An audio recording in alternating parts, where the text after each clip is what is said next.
10 200 milliards. waa APR génne nañ communiqué. waaw nee nañu yéen Khalifa Sall FDR. ah bon ak waaw FDR waaw FDR kon bor bi yëpp passé bu ko def. waaw parce que déjà si ñaari at li ngeen def. su fekkente ni résumé Amadou parce que ñaari at ñoom li ñuy wax mu ne ci waaw. ñaari at yi maanaam ci benn at bi record ngeen def mais record bi ngeen def malgré tout amul impact ci bëgg-bëgg Sénégalais ci seen dundin ak ci seen wàllum nekkin waaw loolu moom nees ko mën a expliquer ak dette boobu tamit nan ngeen ko contracté ci benn at ak fan lu dugg en fait damay ab sëñ Ousmane li mu wax rek man damaa yaram opposition bi. lu tax ils ne lisent pas. Ils ne comprennent pas. Ils ont raté une partie de l'histoire. C'est en 2009. Non, je raconte une histoire. en 2009 Ils ont raté 2009. Sénégal dafa nekk dans une zone communautaire. boo ko wax Bénin Burkina Côte d'Ivoire Guinée-Bissau Mali Niger ak Togo muy 8. UEMOA. UEMOA dañ ko créé en 94 mais UMOA en 1962. UMOA mooy gérer wàllu monnaie bi mais UEMOA 94 ñu ne léegi dañuy lëkkaloo suñu biir puisqu'on va aller vers une union économique union budgétaire union de la fiscalité union de la comptabilité machin truc ñu ne léegi il faut ñu tëgg ay directives maanaam bu ñu bindee benn directive bu c'est le conseil des ministres des finances nañ ne bu ñu dajaloo ba bindee benn directive ku nekk da ngeen su dëkk dem appliquer ko loolu à la longue mooy tax zone bi communautaire bi booloo Mohamed 2009 dafa am ñaari directives yu ñu bindoo moo tax ma ne bépp opposant bu ko xamul tu ne peux pas comprendre li xew léegi. xam naa du ma xam na ko moom. non xamu ko je peux t'assurer xamu ko. naa la prouver léegi mu développé pourtant waa léegi naa si ñëw léegi. mu am benn directive au mois de mars benn directive au mois de juin. directive bi am au mois de mars mooy. waaw code de transparence dans la gestion des finances publiques.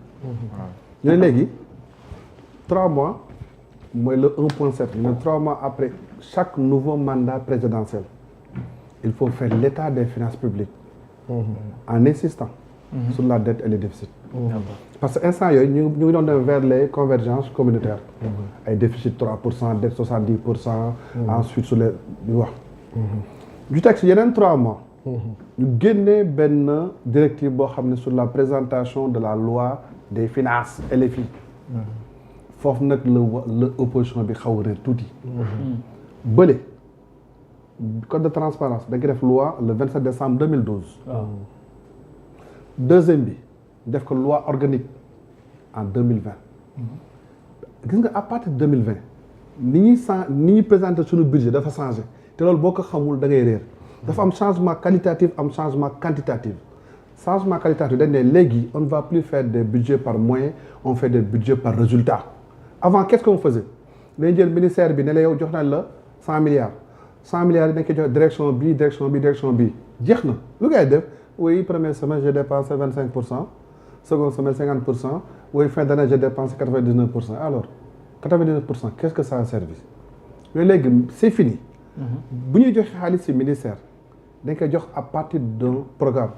d'où le budget programme Mohamed voilà foofu le budget programme jeexee parce que budget programme xam nga lan la c'est la gestion axée sur les résultats. Mohamed Gare la gestion axée sur les résultats ñu ne léegi yow su ma la joxee xaalis damay xaar ci ay indicateurs le changement qualitatif. su ma la joxee budget programme ne la moyen baa ngi nii il faut nga wax ne budget bi yan activité nga ci def. waaw activités yi yan produit la créé. produit yooyu ban effet la am. effet yooyu ban impact la am sur le plan macroéconomique. tous les ministères aujourd'hui boo duggee dans la LFI. xaalis on dit par programme. ñun sunu ministère c'est développement des offres de formation professionnelle développement de l'apprentissage et cetera loolu mooy premier changement avec maintenant des rapports annuels de performance dana jox xaalis il ne suffit plus de dire oui dépense na 25% jeex na deuxièmement ordonnateur avant c'était le ministre des finances moo doon ordonner les budgets léegi on l'a déconcentré léegi les ministres les présidents de gestion et les DG sont ordonnateurs de leur budget man fi ma nekk ni budget man maay engagé maay liquidé maay ordonné ma def le mandat après le comptable fay loolu mooy les changements qualitatifs mais bii gën a yéeme gars yi mooy ni ñu tëggee budget bi au début budget dañuy def recette dépense trésorerie génne xaalis dogal xaalis ñu ne non non maintenant puisque on va aller sur la gestion axée sur le résultat du recette dépense dañuy xool produit ak charge avant boo demee au niveau des dépenses xam nga bu ñu nee service de la dette dafa am ñaar il y a l'intérêt de la dette et l'amortissement une partie de la dette loolu mooy service de la dette ñu ne léegi puisqu'on va aller sur un budget axé sur les résultats dans les dépenses on ne met que l'intérêt de la dette parce que l'amortissement de la dette n'est pas une charge léegi du coup bu ñu defee tëggalee budget bi rek bu defee avant 2020 laa xam de bu defee dépense ba recette tu as le déficit mooy xaalis bi nga soxla mais léegi avec depuis 2020 foofu la opposition bi réeré bu ñu defee budget dépense mooy recette ce qu'on trouve c'est le déficit comme nga ne rek man léegi sama salaire c'est 1500 samay dépense 2000 la soxla naa 500 mooy sama déficit yooyu léegi des na du 500 rek bu ñu fàtte ne puisque da nga amel banque bi xaalis mois bi war nga ko fay 250 finalement la ngay soxla 500 plus 200 muy 700 Mohamed c'est exactement cela bu leen fàtte léegi bi ñu defee LFI bi on avait un déficit de 1600 milliards mais waxuñu Sénégal amul boru 18 665 milliards boo xam dañ ko war a fay chaque année léegi bu ñu defee LFI am 1600 milliards maintenant année bi li ñuy fay année bi puisque intérêt bi dugal naa ko si mu si déficit bi mais l'amortissement de la dette doo ko wuti ñaarooy boo ko boole loolu mooy le besoin de financement wala le besoin de trésorerie dans la LFI on avait 1600 milliards loi de finances initiale 1600 milliards l'amortissement une partie bi ñu boru Macky Sall bi ñu war a fay c'est 2973 milliards boo ko boolee loolu moo ñu joxoon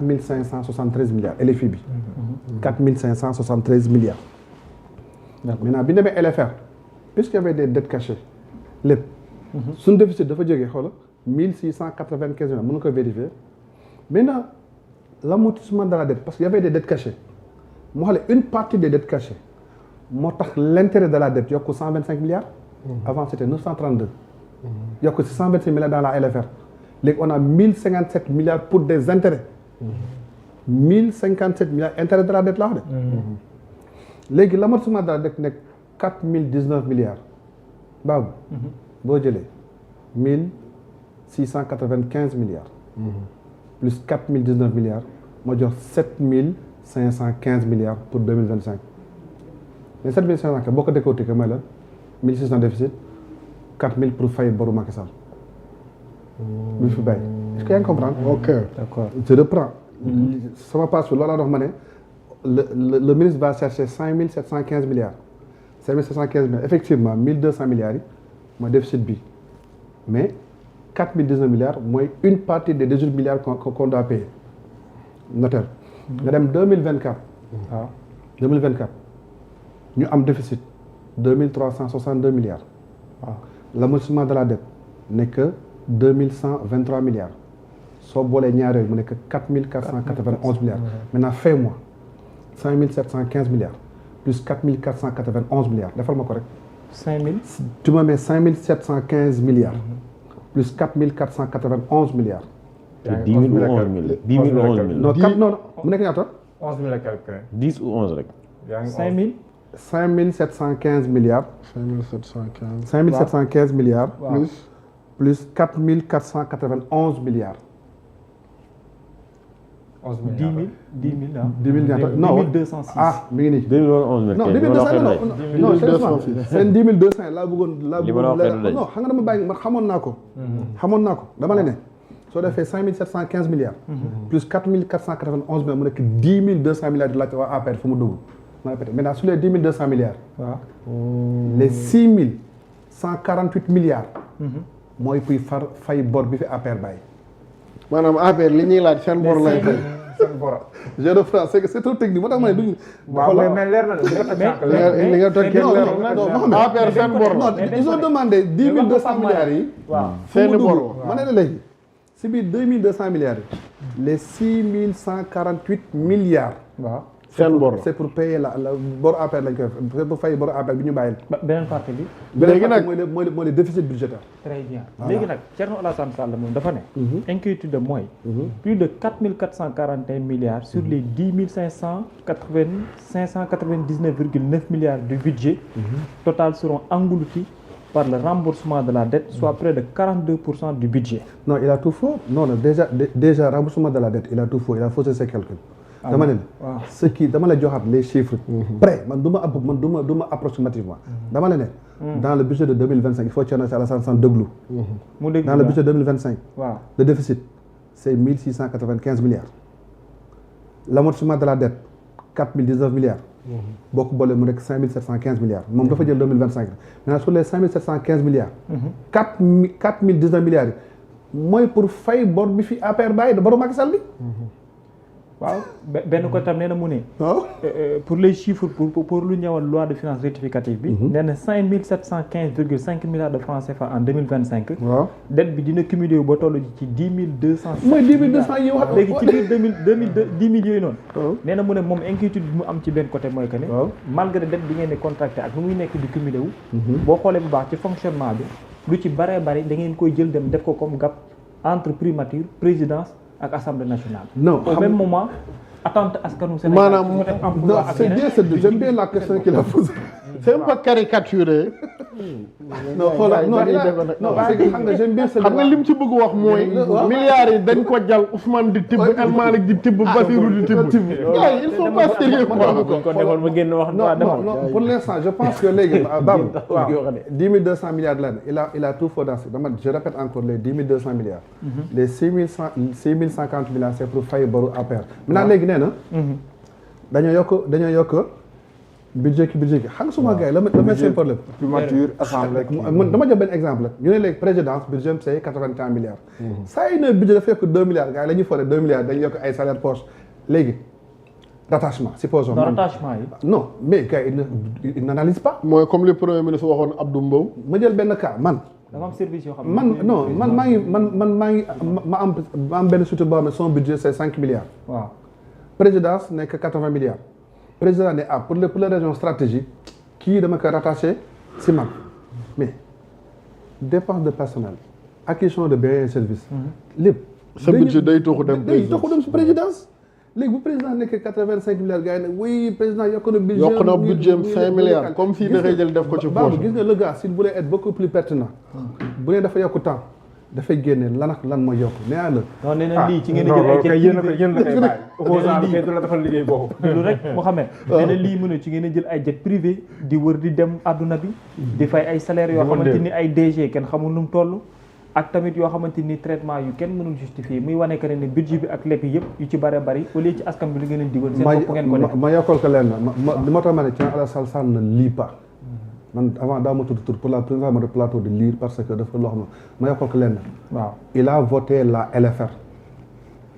les charges de personnel n'ont pas évolué. la LFR qu'ils ont voté. initial bi nga bëgg a wax. non la loi de finances rectificative bi ñu voté léegi bi ñu mujjee bi génn. suba la ko war a voté waaw ne document baa ngi circulé. waaw en commission waaw. waaw mais suba la koy yóbbu. c'est l'intérêt de la dette qui a augmenté de 125 milliards. nee naa la état 6 catégories la. l'intérêt de la dette moo augmenté de 125 milliards. les charges de personnel n'ont pas bougé. Les acquisitions de biens et services ont baissé de 44 milliards. Donc moom suba bu voté benn LFR boo xam ne il sait en âme et conscience que les salaires n'ont pas évolué. Donc ils ne viennent pas pour dire on a payé des salaires. Non, il ne lit pas. Il a la LFR mais il ne le lit pas. D'accord. Wala aussi gis nga nit. waaw tu ne peux pas être expert en tout. Il n'est pas expert en finance publique. Il n'est pas expert en finance de marché. nu ay conseillers. mais gars yi da leen encadré. gars yi dañu encadré de. non mais encadré. non mais buñ ko encadré yenn xam déjà Pape Malick Ndour fi muy tibbee boo xoolee bu baax Thierno fi muy tibbee. non ñaar xaw na parallèle. non xam nga la même non seen problème mooy lan ginnaaw bu ñu waxee dette bi ba pare xam nga pare na dette bi. waaw ñu ne léegi fa la ñuy tibbee wala on attend beneen tour. waaw en tout cas 10 200 milliards de. ñi doon laaj 10 200 milliards mi ngi nii wax naa la ko foofu noonu. d'accord calculer les cinq parce que ils n'ont pas compris que aujourd'hui on est dans la gestion axée sur les résultats. léegi nag après nag bu ñu ñëwee nga wax ñi lan mooy résultats yi parce que gars yi nee nañ yéen da ngeen di leb rek mais. parce que même dans le texte de l'APR ñoom nee nañ seen 10 000 et quelques kii milliards. 10 ñoom ñu 206 lebee am nañ ay tali ay terre ay nangam. waaye yéen a ngi leb lu tolloog noonu ba pare. non mun naa ñëw sax mun naa ñëw sax foofu surtout ma permet bi ma ne tas ne lit pas Mike ne clique pas Mamoudou Ibra Kane ne clique pas. waaw ndax dafa ne mais ñii chaque mois ñu lever xaalis dans le marché de l'UEMOA. ma ne ko Mamoudou il est politico-journaliste benn instant dafa sol casquette journaliste am dem enquête dem liiti mais tant que yaa ngi sol sa casquette politique tu ne prends pas doo am objectivité pour analyser qu'est-ce qui s'est passé dans le marché de l'UEMOA gis nga avant la banque centrale la doon def des avances statutaires aux États ku nekk en fonction sa recette fiscale banque centrale la jox xaalis à hauteur de 20% di leen jox xaalis mooy avance statutaire à BCEAO 1999 la ko arrêté ne tant que maa ngi def création monétaire di leen lebal damay yokk inflation alors que man sama politique benn la c'est la politique de stabilité interne la fixité c'est-à-dire l'inflation du passer 2% externe la fixité entre le franc CFA et l'euro léegi ñu dem ba 2013 ñu créé UEMOA titre d'ailleurs sax c'est le gouverneur de la banque centrale qui est le président du conseil d'orientation léegi boobu c'est pour les états de l'UEMOA bépp état bu bëgg a leb xaalis waaw foofu ngay ñëw léegi marché UEMOA dafa am ñaari façon ngay lebee xaalis appel d'offre wala appel public à l'épargne appel d'offre mooy placement par adjudication appel public à l'épargne mooy placement par syndication adjudication mooy lan ñun suñu bor bi 5715 milliards dañ ne 1190 milliards yi bu koy wër dañ ko par appel à candidat li des soo duggee si surtout UEMOA titre am na fa ñëw drapeau Sénégal nga cliquer fa di nga gis lii Sénégal soxla. ak leen Ivoirien yi lebal. boobu laay ñëw léegi boobu laay ñëw foofu. ak Malien ak yow mi sax boo amoon. action la rek. non c'est important xoolal léegi foofu xoolal. est-ce que sa jënd ba lépp sax réew yi nga xam ne ñoo leen tane. waaw bu xoolal moo tax ma ne foofu ñàkk culture baaxul léegi boo cliquer xam nga su ne placement par adjudication. mu ngi sama page Facebook avril mai juin. les 8 pays de l'UEMOA ils ont besoin de 2600 milliards. Ce qu'on appelle un calendrier d'émission.